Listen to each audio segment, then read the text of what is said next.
Chapter 6. Haru is gone when I wake up.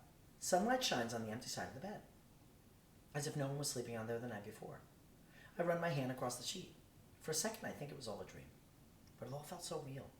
The scent of him still lingers. I push myself up slowly and look around the room. Where did you go again? I rub the sleepiness from my eyes and climb out of bed. Maybe somewhere around the house. He wouldn't leave without telling me, right? As I step into the hallway, a piano is playing. For a second I think Jasmine is home. I follow the music into the living room and find the television on, but it's just another home movie. Dad must have accidentally left it on again. I watch it for a moment. Jasmine and I are sitting at a toy piano playing in her bedroom. I can hear Dad's voice behind the camera. He used to film everything when we were younger. I let the video play for another minute. Then I grab the remote and turn off the television. Maybe I'll watch the rest of it another day. But I'm looking for Haru right now. He has to be around here somewhere. I check every room in the house. I even go to the roof in case he wandered up there.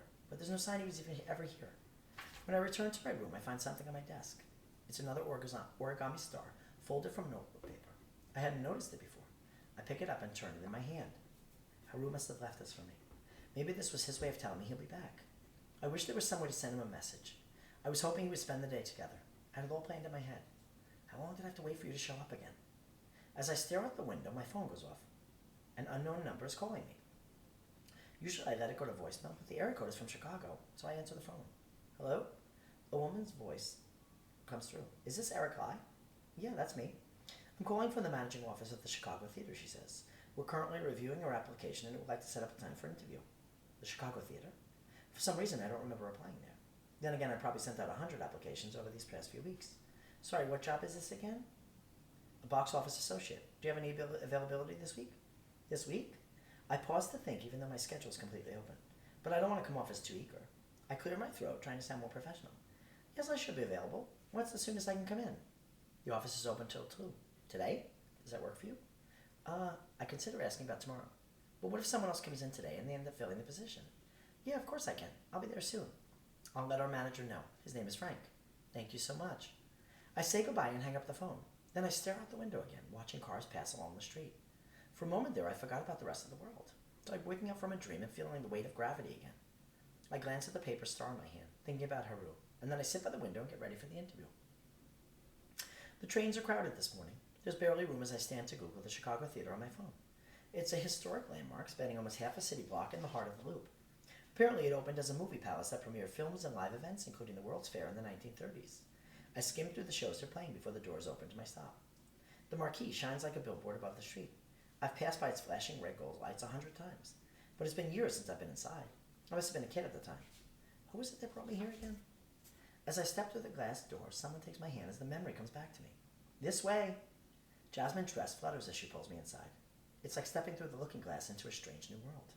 Marble pillars hold up the vaulted ceiling that stretches 7 stories high. I tilt my head, staring at the chandeliers, and make our way through the lobby. The theater is nothing like I expected. There's a grand staircase lined with velvet carpet leading up to a mezzanine.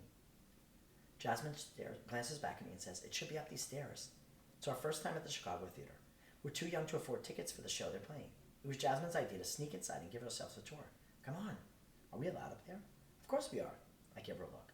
As long as no one finds out, we can do anything. If you say so. As she leads me up the steps, a man in a red vest appears, blocking our way. Can I help you too? No, thank you, Jasmine says. Where are you heading? To see the show. It's already started, so doors are closed. He gives us a fake smile, like the sales associates who follow you around the store. Now, where are your parents? They're waiting for us. Excuse me. Jasmine brushes right past him, pulling me with her. But the man grabs my shoulder and says, "You're staying right here." His fingers press into my skin, making me wince. Jasmine pulled my hand. Let go of him. You two aren't going anywhere. Jasmine takes a step down, meeting him at eye level. I said let go of him, she repeats. But the man doesn't release his grip. He just smiles at her, squeezing my shoulder harder. I said let go. Jasmine lifts her leg up high and kicks him off me. The man goes rolling down the steps as she grabs my hand and motions me to make a run for it. I'm standing at the end of the lobby, staring up at the staircase. The wood details are like I remember, as if nothing's changed after all these years. I wonder what Jasmine would say if she were here with me. If I close my eyes, I could see the ghost of us running past me. It was one of my secrets we never told Mom and Dad. I smile to myself as I head upstairs, looking for the managing office. There's a series of doors down the halls of the mezzanine. I'm not exactly sure which one leads to the right room. I take a guess and turn the knob anyway. A woman is standing behind a mahogany desk, staring at a bookcase. The moment she turns around, I realize I know her. Professor Lynn, I say? Unless you're my student, call me Angelina. She wears a floral scarf around her shoulders and her hair is tied into a bun. She points to a chair and says, "Take a seat if you like." "Is my interview with you?" She shakes her head. "There's no interview today." "But the woman on the phone told me." "Miscommunication," she says with a wave of the hand. She turns toward the cabinet and grabs some papers, placing them on the desk in front of me. "Just fill this out and leave it here on the desk. Frank will take care of it in the morning." I stare at the paperwork and back at her. I'm a little confused. "Should I come back tomorrow for the interview?" "What's there to be confused about?" she asks. I said there's no interview. A referral for me is all you need. "A referral? You can thank Kevin for that," she says, pushing up the rim of her glasses. "Speaks very highly of you." And she closes the cabinet. I'm not sure what to say. I didn't expect to actually get me a job, especially after my behavior at his event the other day. Not to mention the fact that he's not with Jasmine anymore. I have to figure out a way to thank him later. I grab a pen from the desk and fill out the forms. This might not be the job of my dreams, but it's a step above washing dishes for Mr. Antonio. I mean, the Chicago Theater is a great name on a resume, even if I'm only selling tickets at the box office window. And who knows what other opportunities it could lead to. Once the paperwork is finished, Angelina walks me to the door and says, "We'll have you start this week, once Frank takes care of everything." I really appreciate it. When I woke up this morning, I had no idea I would be stepping foot in here. Suddenly, I'm starting a new job. I have something to look forward to now. Maybe I'll even make some new friends, too. As I'm heading down the stairs, I think about Jasmine again. I know she would be happy to hear this. If she was still living here, I could take her to see a show or something. Part of me is still mad at her for leaving the way she did, but I have to share the news with her. As I pull out my phone, someone leaving the theater makes me nearly drop it. He's wearing a red sweatshirt and his hair is familiar brown that looks just like Daniel? For a second, I think I've lost it again. But the next thing I know, I'm rushing out the doors as I grab him by the shoulder. The moment he turns around, I realize that it isn't him after all. I pull my hand back immediately. "I'm so sorry," I say. Now that I'm standing close to him, he doesn't look like Daniel at all. His hair is a different brown, and the sweatshirt is more of an orange. "I thought you were someone else." He gives me a weird look. "Sorry," I say again. I step backward, embarrassed by myself. What's wrong with me? Of course it wasn't Daniel. I wanted to see him so badly I forgot he was dead. It feels like losing him all over again. I turn around, wanting to make a run for it. As I step off the sidewalk, a bell goes off. I stop just in time as several bicycles race past me, blowing leaves everywhere. It's not until they're gone that I notice him standing on the other side. "Told you to look out for bicycles," Haru says, a slight smirk rises on his face. It takes a second to collect myself, and then relief floods through me as I wrap my arms around him. "Haru, what are you doing here?" "Looking for you." "Where did you go this morning?" "I got up early and I didn't want to wake you," he says, casually. "Did you find the gift I left you?" The paper star on my desk. "Yeah, I did. I thank you for letting me stay over." "Of course, you don't have to. Is something wrong?" Haru runs his thumb over my cheek, wiping away a tear. I didn't even notice I was crying. All because of Daniel. I lower my head and I say it's nothing, just something in my eye. He lifts my chin up. "You could tell me." For a second I think about playing it off, but maybe I should be honest, at least a little bit. I take a deep breath and say, "I thought I saw someone I knew, but it wasn't him." "A friend?" "Yeah, someone I hadn't seen in a while." "You must be disappointed." "Yeah," I say, "but I don't want to keep talking about Daniel, especially now that Haru is here. Anyway, there's something else I have to tell you. I just got a new job. It's at the Chicago Theater." Haru tilts his brow. "I didn't know you were an actor." No, I laugh. "I'm just selling tickets at the box office. It's actually right there." I turn around, pointing at the marquee. Haru looks up. "The famous Chicago sign. It's a lot bigger than I imagined." "Yeah, it's pretty iconic. You should see the theater. Are you offering another tour?" "Maybe after I start the job," I say. "Hopefully you're still around then." "I'll be around." I smile at this. "I'm glad to hear that because there's a lot of places I want to take you. I still haven't showed you any of the city yet." I was just about to remind you. "Well, let's start now." I take Haru by the arm, turning him toward the street, facing Chicago traffic. We're north of the Loop, which is basically the heart of the city. There's a million things to do, many of them within walking distance. The Riverwalk is right across the street, and Millennium Park is 2 blocks that way, which is right next to the Art Institute if you're into museums. Is there anything you want to do first? Haru rubs his chin, thinking about it, and then he smiles at me and says, "I want to see a movie." I give him a look. "A movie? Really? Wouldn't you enjoy that?" "Yeah, but we could do that anytime," I say. "So why not right now?" "Because there's a million other things we could do." Haru shrugs. "I want to do something we both like." I stare at him for a moment. Part of me wants to suggest a museum or something, but I suppose that this is his tour. "Well, okay, we'll go see a movie. Was there one you had in mind?" Haru smirks again. It surprised me.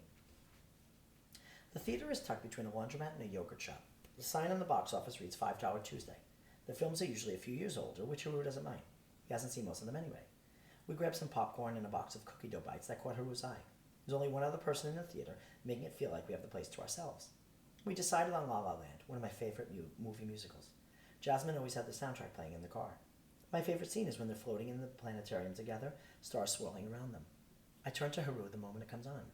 Purple and blue lights flicker across his face as the music plays. For a second, I imagine it's us dancing through the stars together. Haru glances over at me, making me wonder if he's imagining the same thing. And then he moves his arm over mine, lacing our fingers together over the armrests. Our hands stay like this for the rest of the movie. The piano music continues in my head as we leave the theater. The street lamps have come on, illuminating the sidewalks as we head through the town together. I notice Haru hasn't said much about the film. We just walk straight ahead, hands in his pockets as we pause at the crosswalk. What did you think of the movie, I ask. It was good, he said, but the ending ruined it. What's wrong with the ending? I thought they would end up together, he looks at me. Didn't you? I think about this for a second. I definitely wanted them to, but you know what they say. Better to have loved than lost, right? And it's not like they ended on bad terms. They can always look back and remember what they had, even if they didn't end up together. Haru shrugs. They could have tried harder. Maybe you're right, I admit. I slide my hands in my pocket as we keep walking. But it's still nice what they had. Someone who loves you back the same way. Even if it was short, it doesn't always work out that way, you know? I let out a breath.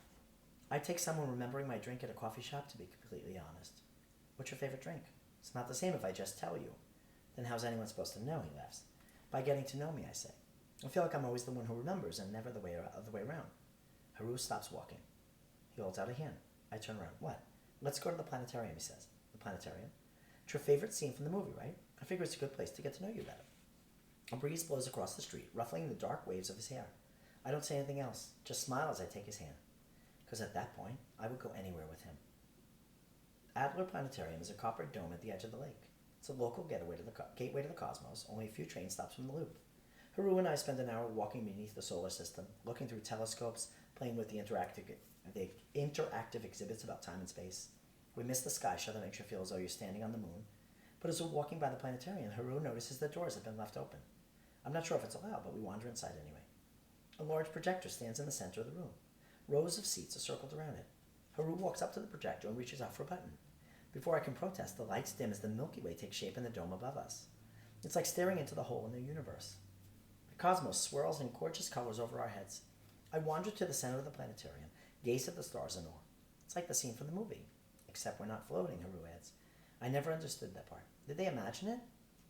Haru stares above us and says, I think it's meant to show what it feels like to fall in love. I take this in. So none of it was real? Haru looks at me. It was real to them. Yeah, you're right. We smile at each other, and then Haru glances around, a mischievous look at his face. He pulls a handkerchief from his pocket. Where did that come from, I ask. Haru doesn't answer me. Instead, he holds out the handkerchief and lets go. But it doesn't drop to the floor. It just hangs in the air as if frozen in time. I stare at it, a little confused. Suddenly, it's pulled into the sky by some invisible string and vanishes.